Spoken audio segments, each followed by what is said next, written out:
This episode is sponsored by TX Citizen, local New Braunfels news that is exclusively online and completely free. Visit them at txcitizen.com. Also sponsored by New City Bakery in New Braunfels. Fresh baked goods made daily such as pan dulce, cookies, cakes, and even homemade tortillas. Visit them on facebook.com/New City Bakery. Hi, and welcome to another episode of Pop Culture Geekery. I'm Joe Solis, and today we're going to be talking about Detective Comics number 1000. 1000, guys, that's amazing. There's so many of us that didn't even think this day would ever come. I mean, we've only had it happen once before, last year with Action Comics number 1000. But of course, everybody didn't think it was going to happen back when DC did the New 52 in 2011 and renumbered all of their titles, which at the time they were so close to hitting it. And I know a lot of people were frustrated about that, but thankfully they corrected that and got the numbering back in line. So now we have two big milestones for DC with two issues of their comic series that have hit 1,000. And you know what, guys? Unfortunately, this is probably the only time this is ever going to happen because, as we all know, it's hard for ongoing series to keep going this long. And so we may never see this again in our lifetime. That's why it's such a big deal, and that's why I wanted to go over it. And especially because it showcases one of my favorite characters, which is Batman. This year marks 80 years of Batman. And this special here, the DC Comics 1000, has a whopping 96 pages for $9.99 of Batman-related stories. There's actually 11 stories. What I'm going to do is I'm just going to kind of go over them with you, but I'm not going to do any spoilers because there's some pretty cool revelations in some of these. I think the writers and the artists and everybody just did a great job of picking certain stories they wanted to tell about Batman. So without further ado, let's jump right into them. So the first one is called Batman's Longest Case. It's written by Scott Snyder and the art is by Greg Capullo. So as many of you know, with the DC's New 52, we got the team of Scott Snyder and Greg Capullo doing Batman. And they did an awesome run on that. And, you know, this team has been one of the premier teams to tell stories in recent years at DC. And so anytime, you know, their name is on a story, you know, I always look forward to it. So basically, this is just, the gist of it is Batman is looking for certain clues that he's been following basically his entire career. So we're talking from his early days, Batman Year One, all the way up till now. Apparently there's been this ongoing case that he's been trying to solve, and he just hasn't been able to because the clues just keep leading to something new. And the revelation of what it is pretty cool. I mean, it definitely leads it open to more stories. All I can say without spoiling it is basically it's based on the idea of the old saying, it's not the destination, it's the journey. So you know, it's definitely a pretty cool story that drives that point home. Next up, we have a story called Manufacture for Use, which is actually written by Kevin Smith with art by Jim Lee. So speaking of dream teams, how can you get any better than Kevin Smith and Jim Lee? I mean, Jim Lee is like one of the reasons that I even got into comics. So I've always loved his art, always loved following his stuff, and they do not disappoint in this one. I mean, I don't want to discount any of the other stories, but this one is my favorite. This one is just so beautiful to look at, Jim's art. And you know, you get great writing by Kevin Smith. It's basically just a story of Batman searching for what I can describe as a relic from his origin. Basically, that's all I can say without spoiling anything. And he's in his classic alter ego, which is Matches Malone, which he uses, you know, to investigate the underworld. And I love that as he's, you know, discovering, you know, the clues and stuff and following some of the guys, he finds this one collector who's, you know, like a guy who collects all kinds of rare superhero items, and Batman makes a quip about, not being into cosplay, which I thought was hilarious. But the guy basically calls it the Gotham gift shop. And so, because it's Kevin Smith doing the dialogue, we get a great play on words with the dialogue, alludes to the scenes that are happening, and he does a great job of making sure Jim Lee gets to draw so many of Batman's classic villains in just these little one-shots that are, set up by the dialogue. And all I can say about the resolution is it really got me what the story was about. It is super relevant to Batman and just who he is and the way he's always tried to deal with, what happened to him and why he fights. So yeah, this one was definitely my favorite. Next up, we have one called The Legend of Newt Brody, which is actually written by Paul Dini and art by Dustin Nguyen. So, as many of you know, Paul Dini, had a big hand in Batman the Animated Series because he helped create Harley Quinn. So, of course, she makes an appearance here, as well as the Mad Hatter, Riddler, Poison Ivy, and basically they're just telling the story of what they describe as the worst henchman ever. So then that's this guy called Newt Brody. So it's very much like if you've ever seen the Batman the Animated Series episode called The Man Who Killed Batman, which follows a very squirrely little henchman called Sid the Squid. It has that same vibe to it. The resolution is totally different, though. The resolution and the truth behind this character, Newt Brody, is actually pretty amusing. And so it was very much in line. It reminded me like it could be an episode of Batman the Animated Series. Next up, we have the Batman's Design, which is written by Warren Ellis and has art by Becky Cloonan. This one is a very classic Batman scenario. It's basically Batman chasing some criminals into a warehouse. And it's pretty interesting because apparently this was all part of his plan, because him and Alfred have set up pyrotechnics in the warehouse in order to, throw the henchmen off because apparently they're superpowered or something like that. So it's written by Warren Ellis, so it's got his classic, kind of I would say just enough Warren Ellis brutality, not too much, because it's still a DC story.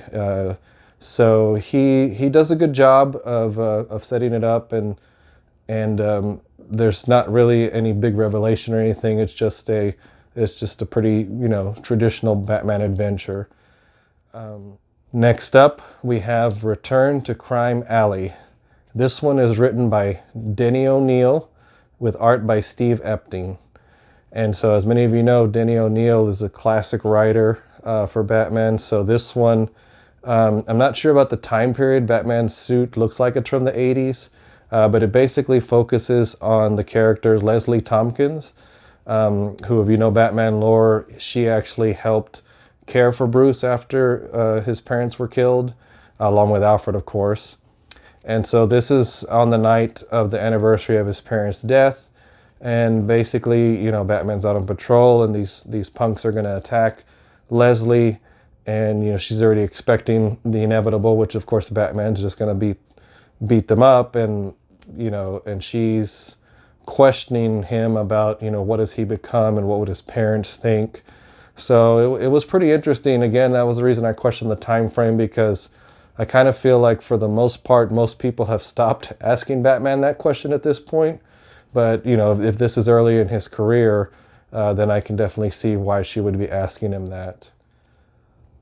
Next up, we have a story called Heretic, which is written by Christopher Priest and with art by Neil Adams. So again, another classic Batman artist here.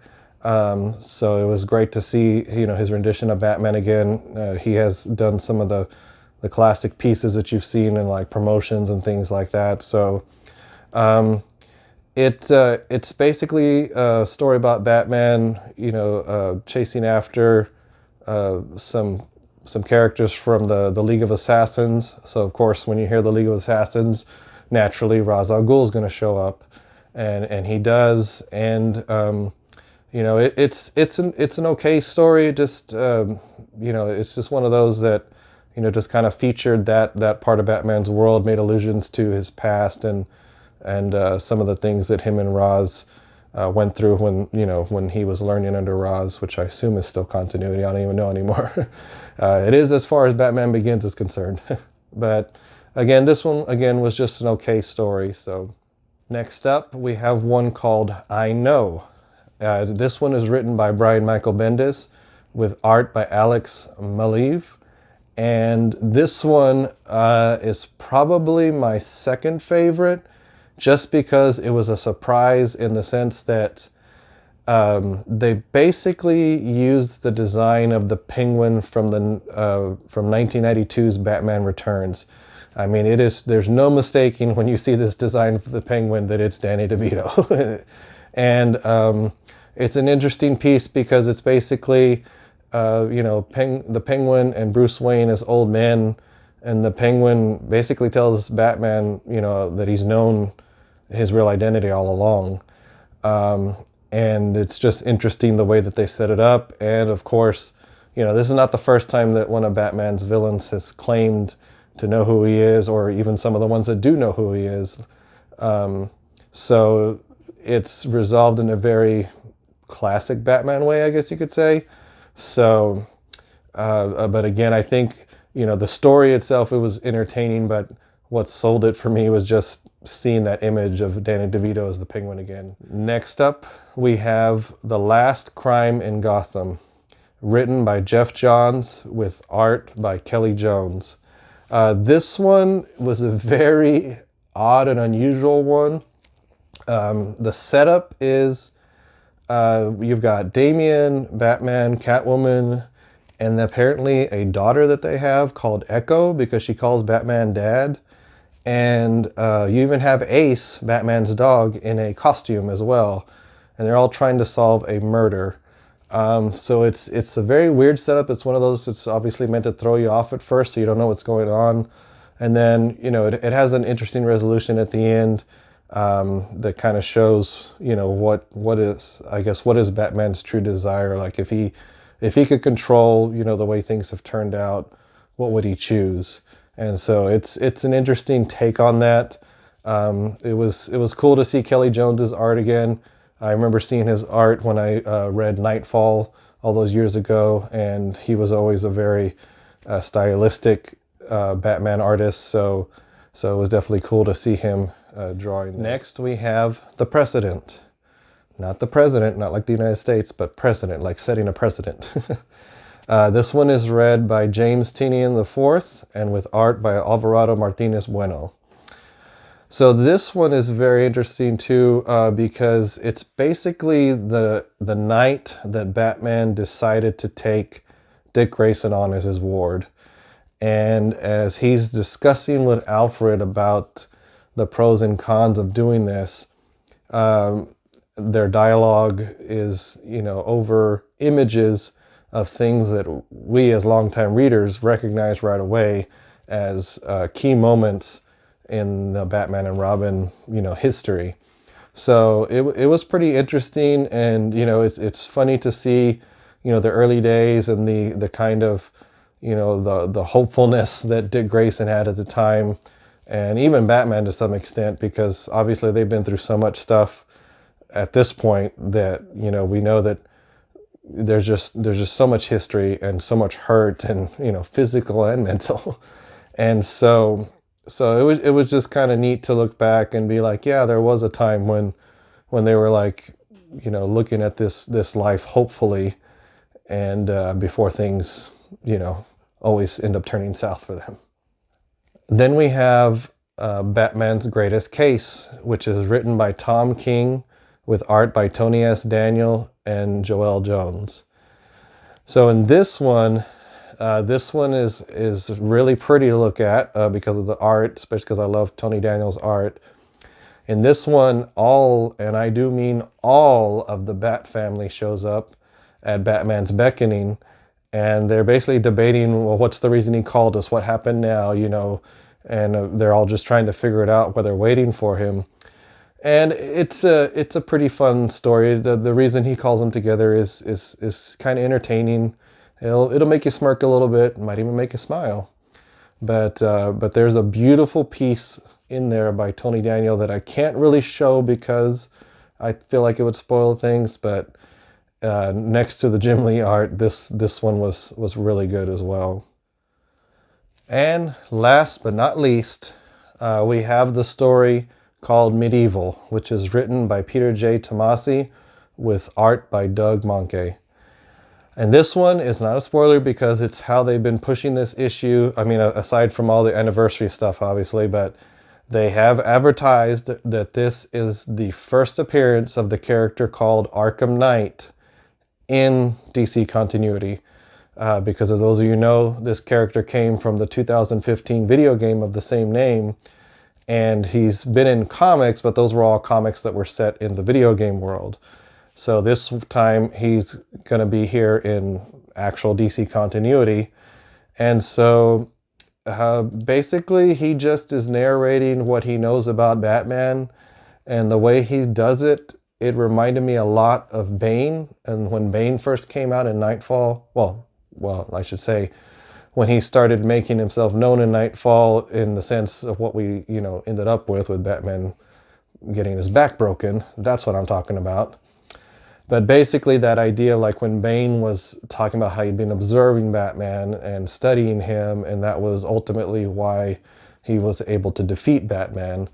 So it just had a very, very Bane-like it was very reminiscent of that. So according to this is basically where the title's going to go from here. They're going to focus on that, and so we'll have to find out in the months to come, especially who's the real identity of this character, because I'm pretty sure it's going to be different than the video game. And other than that, there's some great pinups in this issue. This one here is my favorite. It's by Jason Fabok. And I mean, there's some other great ones as well, but this one was the one I picked as my favorite. So all in all, guys, a great issue, a great seminal issue. If I had to do it, I'll probably do these on a star rating. So out of 5 stars, I'd definitely give it 4 stars. The only reason it lost any star for me was because, a couple of stories are just okay. And it's just that thing too, that's like every time we have an anniversary issue, it seems like this is the format we have to follow, which is okay. But I just hope that eventually when we get another seminal issue that hopefully they'll just, work on doing some big story, that just, I would have loved a 96-page massive story. Heck, could have been about the Arkham Knight's introduction, but that's coming. And like I said, it's still a great issue. I know it's a hefty cover price, but like I said, this is a once in a lifetime, or twice if you count Action Comics, opportunity. And after this, like I said, you probably won't see this again, guys. So anyway, thanks for watching. For those of you who have subscribed so far, thank you so much. If you haven't subscribed, please subscribe to our channel, and we will see you next time on Pop Culture Geekery.